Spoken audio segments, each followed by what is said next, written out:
Hello everyone, welcome to నీరు blogs. ఈరోజు అయితే నేను ఇంట్లోనే మనం ఎంతో ఈజీగా చేసుకునే డ్రై ఫ్రూట్స్ లడ్డూని అయితే చూపిస్తాను. దీంట్లో ఎటువంటి షుగర్ని కానీ బెల్లంని కానీ నెయ్యిని కానీ ఏమి యూస్ చేయకుండా చేశాను. ఇది ఎలా చేశానో మీకు కనుక తెలియాలనుకుంటే వీడియోని అయితే స్కిప్ చేయకుండా ఎండ్ వరకు అయితే చూసేయండి. అండ్ వీటికి ముందుగా కావాల్సిన పదార్థాలు ఏంటో చెప్తాను, చూసేయండి. ఖర్జూర, హనీ, నేనైతే డాబర్ హనీ తీసుకున్నా. మీకు ఏ హనీ అవైలబుల్గా ఉంటే ఆ హనీని అయితే తీసుకోండి.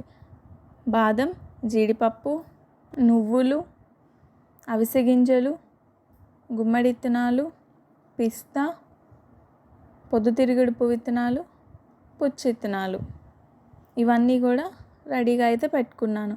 అండ్ ఇందాక చూపించిన ఖర్జూరాలు అయితే విత్తనాలు ఉన్నాయి. అవన్నిటిని కూడా నేను సపరేట్గా చేసి చిన్న ముక్కలుగా అయితే కట్ చేసుకొని రెడీగా పెట్టుకున్నాను. అండ్ ఇప్పుడు తయారీ విధానం చూపిస్తాను, చూసేయండి. ఈ తయారీ విధానం మొదలయ్యే ముందు నేను ముందుగా అయితే బాదంని, జీడిపప్పుని, పొద్దుతిరుగుడు పువ్వు విత్తనాలని, గుమ్మడి విత్తనాలని ఇవన్నీ కూడా నేను చిన్న ముక్కలుగా అయితే కట్ చేసి పెట్టుకున్నాను. నేను ఇవన్నీ కూడా ఇక్కడ వీడియోలో చూపించినట్టు ఈ గ్లాస్ మెజర్మెంట్తో అయితే తీసుకున్నాను. అండ్ కట్ చేయకముందు వేసి చూస్తే ఏ క్వాంటిటీ అయితే వస్తుందో కట్ చేసిన తర్వాత కూడా సేమ్ అదే క్వాంటిటీ అయితే వస్తుంది. ముందుగా స్టవ్ని ఆన్ చేసుకొని ఫ్లేమ్ని అయితే మీడియం ఫ్లేమ్లో పెట్టుకొని నేను ఈ పుచ్చి విత్తనాలను వేసుకొని ఒక 2 minutes వరకు ఫ్రై చేసుకొని అవి కొంచెం బ్రౌనిష్గా చేంజ్ అయిన తర్వాత అవి తీసి అయితే పక్కకు పెట్టుకున్నాను. అండ్ ఇప్పుడు అదే ప్యాన్లో నేనైతే పిస్తాని వేసుకొని అవి కూడా ఒక 2 minutes వరకు బాగా ఫ్రై చేసుకొని కొంచెం బ్రౌనిష్గా కలర్ చేంజ్ అయ్యేంత వరకు ఉంచి అప్పుడు నేను సపరేట్గా వేరే దాంట్లోకి అయితే తీసుకున్నాను.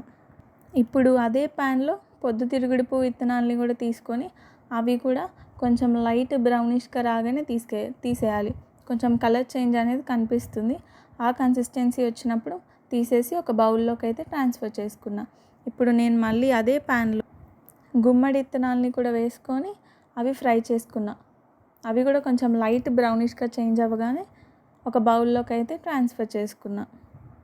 ఇప్పుడు అదే ప్యాన్లో జీడిపప్పుని కూడా వేసుకొని అవి కొంచెం బ్రౌనిష్గా చేంజ్ అయిన తర్వాత వాటిని కూడా తీసాను. ఇవి కొంచెం హార్డ్గా ఉంటాయి కాబట్టి కొంచెం అదే ప్యాన్లో నేను మళ్ళీ అవిసె గింజల్ని కూడా తీసుకొని అవి ఫ్రై అయినిచ్చా. ఇవి ఎక్కువసేపు అయితే ఫ్రై అవ్వాల్సిన అవసరం లేదు. ఇప్పుడు అదే ప్యాన్లో బాదంని కూడా తీసుకొని అవి కూడా ఎక్కువసేపు కొంచెం ఒక 2 to 3 minutes వరకు అయితే ఫ్రై చేయండి. ఇవి కొంచెం హార్డ్గా ఉంటాయి కాబట్టి. ఇప్పుడు అదే ప్యాన్లో నేను నువ్వుల్ని కూడా తీసుకొని వాటిని కూడా ఫ్రై చేశాను. ఈ నువ్వులు అనేది ఎక్కువ బ్రౌనిష్గా అయితే రాకూడదు. ఎక్కువ బ్రౌనిష్గా వస్తే కనుక చేదుగా వస్తాయి. ఒకసారి ఎలా ఫ్రై చేసుకున్నానో నేను మొత్తం కూడా చూపిస్తాను, ఒకసారి చూసేయండి. ఇప్పుడు అదే ప్యాన్లో ముందుగా మనం కట్ చేసుకున్న ఖర్జూరాన్ని అయితే వేసుకొని ఒకసారి మొత్తాన్ని కూడా సపరేట్గా చేయండి. ఇప్పుడు దాంట్లోని ముందుగా చూపించినట్టు ఈ హనీని ఒక 3 tablespoons హనీని యాడ్ చేసుకొని ఒకసారి కూడా మొత్తాన్ని బాగా మిక్స్ చేయండి. ఒకసారి ప్రెస్ చేయండి. ప్రెస్ చేయడం వల్ల మనం వేసిన హనీ అనేది ఈ ఖర్జూరాకు కూడా బాగా మిక్స్ అవుతుంది. అలా వేసిన తర్వాత ఒకసారి మళ్ళీ మిక్స్ చేసి ఒక 2 minutes వరకు వదిలేసేయండి.